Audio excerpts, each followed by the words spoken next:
જશોદાના નેહળે જ્યાં કૃષ્ણ આવ્યો, કવિ કાગ બાપુ એમ લખે છે કે 68 તીર્થ આવી બેઠા પાણી હારે, અને ગંગાજીના ધબક્યા ધોળા નીર યમુનાના કાળા કેસમાં. હે માં, હે જગદંબા, હે નંદરાણી, દેવકીના કુખે કૃષ્ણનો જન્મ થાય 100%, કારણ કે 7 સંતાનોને મરતા એને જોયા પોતાની નજર સામે. જે અતિ વેદનાની પરાકાષ્ઠા, આનું નામ ઈશ્વર.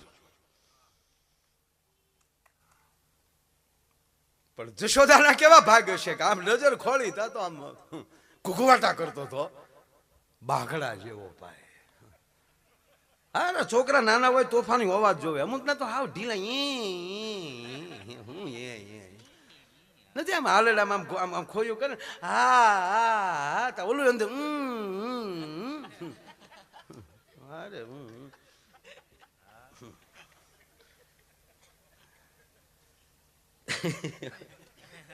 નહીં તો બાળક છે ને યાર, એમ આમ હોવું જ જોઈએ, તેજીલું હોવું જોઈએ. તમારો છોકરો તોફાન કરે, છોકરો છે તોફાન કરે. અમારા ભાભાઈ કોઈ દી તોફાન કર્યા પૂછે જા, અમુક ના તો ભાભાઈ એવા છે.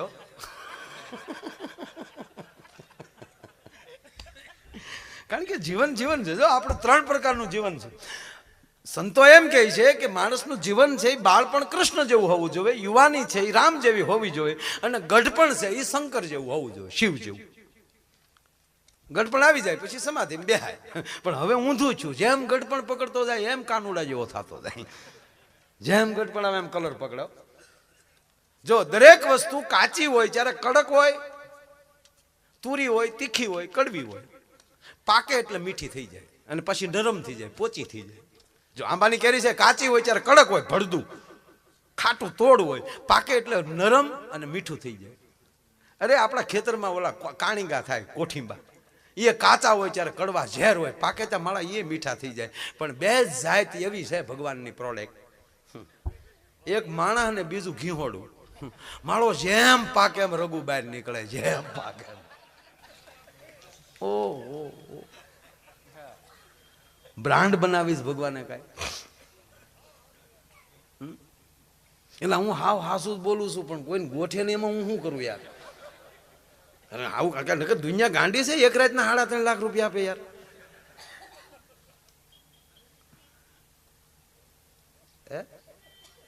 તો યાર જમાદાર સાહેબ પગાર જ એવો છે યાર. પણ હું પોલીસ જ છું સાહેબ, હું પોલીસનું જ કામ કરું છું યાર.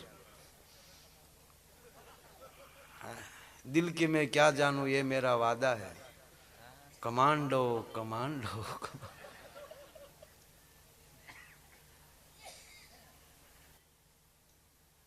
એ કૃષ્ણ જેથી જશોદાના ખોળામાં આવ્યો, વાગ્યા વધાયું કેરા પાવા નંદ બાવાજીના નેહમાં. અને પછી તો એ જેટલો દિયે વધે એટલો રાતે વધે, રાતે વધે એટલો દિયે વધે. જગતને જે મોટો કરતા હોય એને મોટું થતા શું વાર લાગે. 3 વર્ષનો થયો ને મયુરભાઈ કૃષ્ણ, તો આખા ગોકુળને ચક્રાવે ચડાવ્યું હતું. 3 વર્ષનો થયો તા. અરે હું કહું તમને યાર, આમ જો કોકના વાસરું બાંધ્યા હોય ને તો ઈ અપલખણાની પરાકાષ્ઠા. વાસરું બાંધ્યા હોય ઈ છોડી આવે, કોકના છોકરા માંડ હુતા હોય ત્યાં સોટિયા ભરીને જગાડી આવે. ચીકે ચડાવેલા માટલા હોય ઈ ફોડી નાખે. પાણી ભરવા નીકળેલી પનિયારીઓને આમ આ ગિલોલીનું સંશોધન તેદુનું ફડાક કરતી માટલીને મારે ને એ માટલી ડાફ દીને હેઠી. એ કોની કોની માટલી ફોડતો, જેને અભિમાનના માટલા માથા ઉપર ચડી ગયા થાય એને કાકરી મારીને તોડતો હતો. એટલું ગોકુળને ચક્રાવે ચડાવ્યું. પછી તો કોઈ ઘર રેઢું ન મૂકે, કારણ કે જેનું ઘર રેઢું એના માખણ દાઈ ગોરો બોરો બધું પૂરું. અને પાછા દરેક ઘરનો એક સભ્ય એનામાં સામેલ, આખી ટીમ. અને કૃષ્ણ પૂછે કે તારી ઘરે કોણ છે? આ તમારા દાદા છે કપાસી વાળા પીડ્યા. દાદા આમ રીહમાં કે રીહમાં એવા કઈ નહીં, આમ થોડાક વહેર્યા ખરા, જોડાનો ઘા કરી લઈ. કૃષ્ણ કે તો એની ઝપટે ન છોડાય, કારણ કે જૂના જોડા નોક વાળા હોય.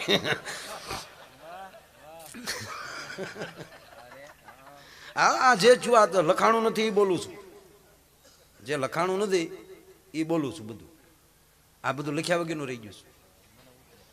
હા બારોડજી બરાબર ને? હા આપણા બારોડ બેઠા. હા, એના બાપુજીએ મારું નામ માંડેલું. કોઈને વીસી કીડ્યો હોય ને, કોઈને વીસી કીડ્યો ને જે ઉતારવા ન જતા, જેને એની પોતાની હાથ પેઢીના નામ આવડતા હોય એ અગરબત્તી કરીને હાથ પેઢીના નામ હાથ વાર લઈને આમ કરી નાખો, અને સાહેબ વીસી ન ઉતરી જાય તો માયાના ફોટા ઉપર જોડો મારજો. તમારે પોતપોતાની હાથ પેઢીના જ ખાલી નામ બોલવાના. તમે આપણી હાથ પેઢીમાં કોક તો એવો પુણ્યવાળો હોય છે ને કોકની પીડા હરી લે એવો. સાહેબ આપણે તો હું હવે બૂસ મારું ના, આપણા પુણ્ય કાંઈ થાય એમ નથી. આ નરું સત્ય કહું, બારોટ પાસે લઈ તમારી હાથ પેઢીના નામ લઈ લેજો. ન આવડતા જ હોય બધા, કારણ કે 3 પેઢીથી પાછા એ નહીં ચાલુ કરી દેવા ન આવડતા હોય તો. કારણ કે આ ત્રીજી પેઢીએ તો આપણે લાવ્યા જ છીએ આપણે પાછા. હા, આપણો વરણ મોક્ષનો વરણ જ નથી. 3 પેઢીએ દાદાને બોલાવી લે, ભાઈ આવો. બોલો ઘોડિયામાં કે આવ્યા આવ્યા ટેકડા કરતો, આમ હોકારા કરતો.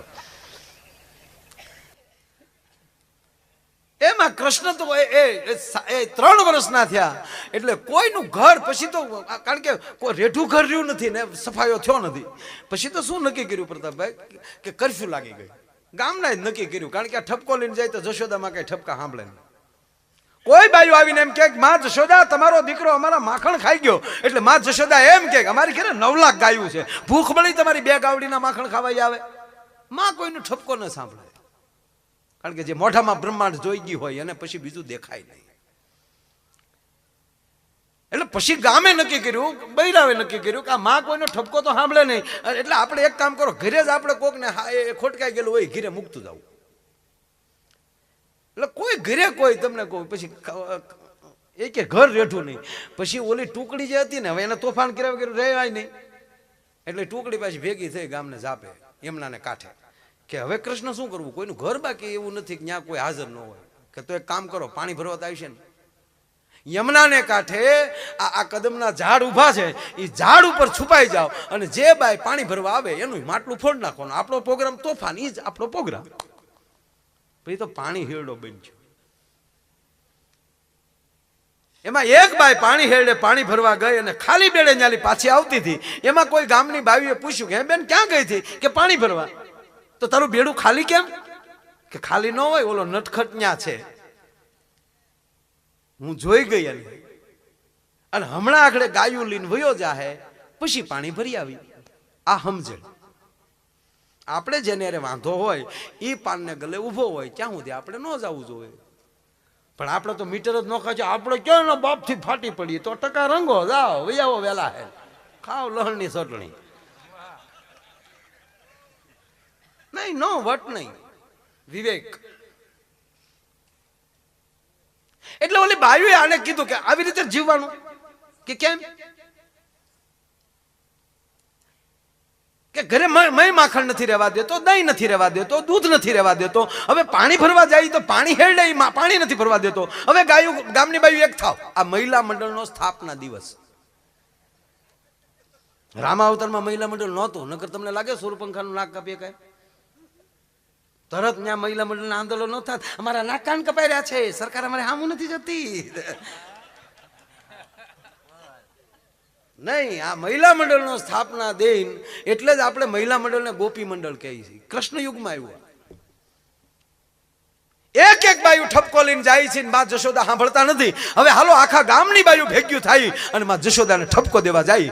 અન મંડળ ભેગું છું ભાઈ, બજાર મળી હાકડી થવા 5, 25, 30, 35, 50 એ બાયુનું ટોળું જામ કહેવાય. હાકડી બજારમાં હાલ્યું જતું હતું. એમાં સામે થોડીક બાયું 10-15 હામી મળી કે બાયું શું બધું ભેગ્યું થયું, ક્યાં જાવ છો?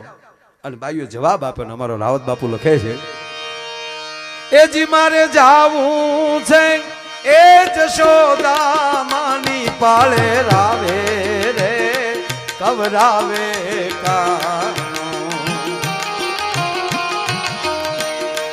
કૂંજ મારે રે અરે કવરાવે કાનો.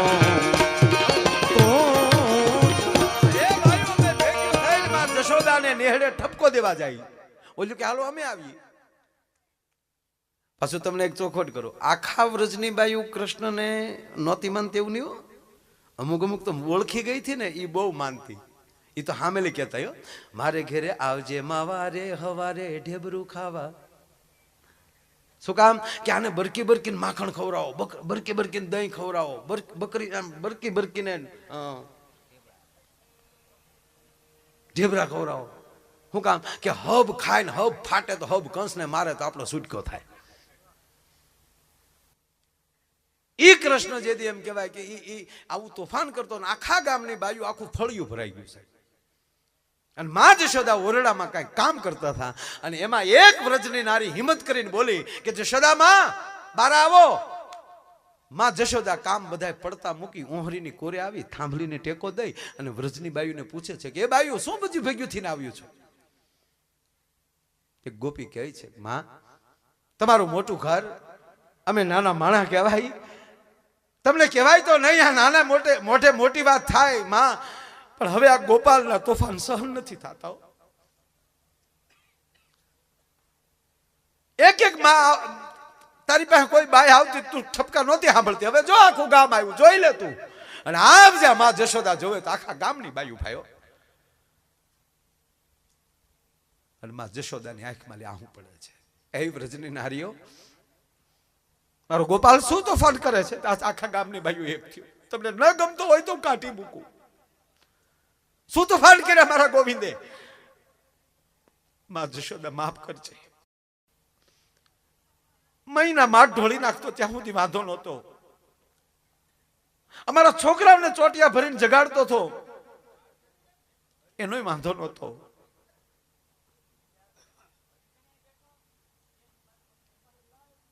પાણી નથી ભરવા દેતો.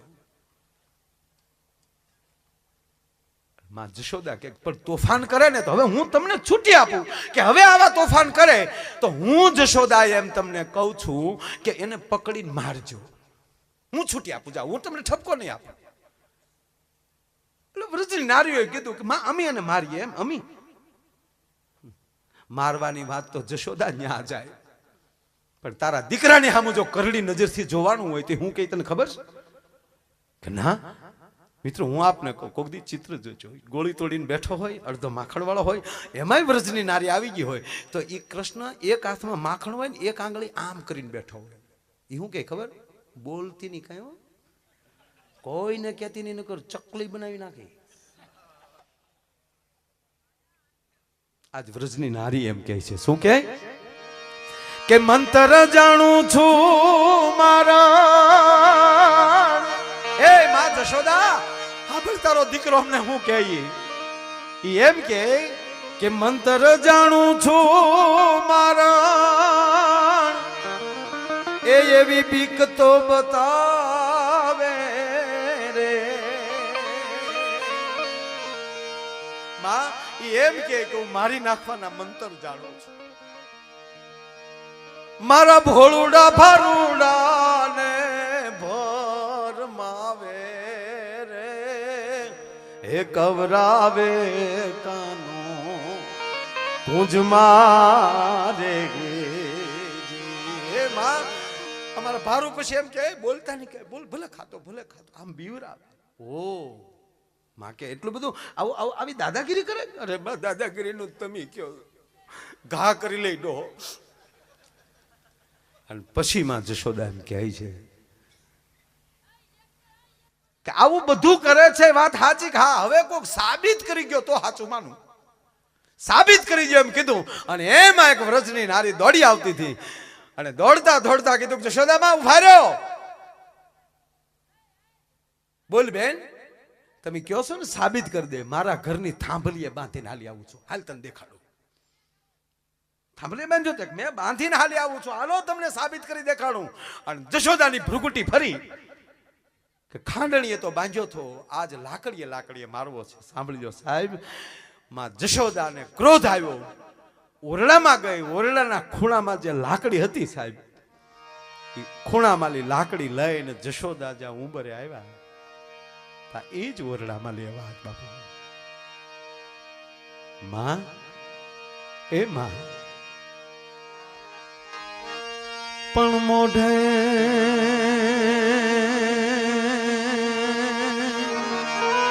મોઢે બોલું માં ત્યાં તું મન હાથે નાનપણ હાંભરે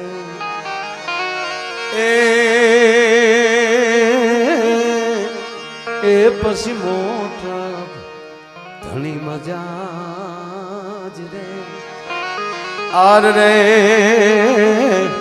મન કડવી લાગે કાગડા માં એ માં શબ્દ હાંભળ્યો જશોદાનો પગ થંભી ગયો છે પાછું વાળું ફરીને જ્યાં ઓરડામાં જોયું તો જે ખૂણામાં લઈ પ્રતાપભાઈ લાકડી લીધી હતી ને એ જ ખૂણામાં અખિલ બ્રહ્માંડનો માલિક ઉભો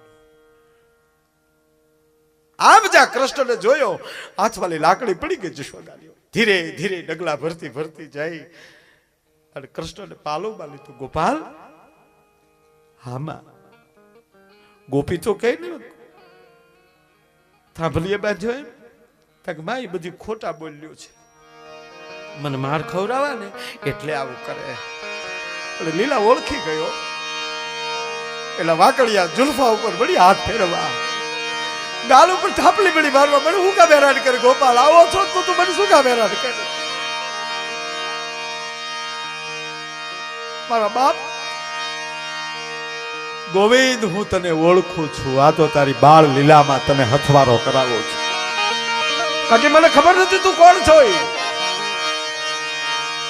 ગોવિંદ તું તો જગત રે એ આખાનો બાપ ઈ મારો બેટો રે હે નંદરાણી કાકા માંગણા રે હે ગોપાલ જગત આખાનો બાપ મારી ઘરે દીકરો થી રમે છે જશોદાને અભિમાન છે બેટા એનું અભિમાન હો આમ નહીં અને હવે તારે ચિંતા કરવાની જરૂર નથી હો હવે હું તારી ભેરે છું એમ કરીને કૃષ્ણનું બાવડું પકડ્યું જ્યાં લાકડી હેઠી પડી હતી એક હાથમાં લાકડી ને એક હાથમાં કૃષ્ણ ઓહરિયા આવીને કીધું કોણ કહેતી હતી ઘરમાં બાંધ્યો આ તારો બાપ અહીંયા રહ્યો હાડ જશોદાએ લાકડી ફેરવી કે આવા ખોટા ઠપકા લઈને આવો છો ઈ આગળ ગોપીઓનું ટોળું વાહે જશોદાઓ પ્રતાપભાઈ કૃષ્ણએ તો બે હાથમાં પાણા લીધા ઓલા ઓહરિયા વાટવાના પીડ્યા હતા ને છૂટી જડે બોલાવ્યો કે કોઈ દી ઠપકો લઈને ન આવે એવું કરાવી દઉં ઈ ગોપીઓનું ટોળું આગળ વાહે જશોદામાં ખબર વગરનો કૃષ્ણ ઘા કરતો જાય આ ચિત્ર અમારા પિંગલસિંહ બાપુ જોઈ ગયા શું કે એ મારો નટવર છે રે બાયુ નાનો રે મયારણ તારું નહીં માનું નહીં માનું રે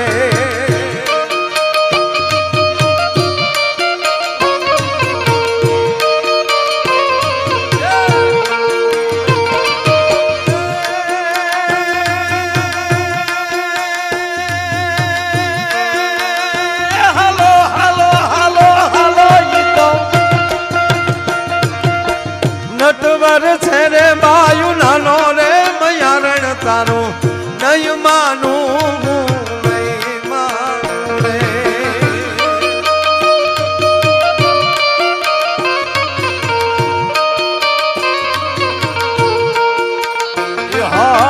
સાત દિવસથી તો શીખ્યો છે હાલતા સાત દિવસથી તો શીખ્યો છે હાલતા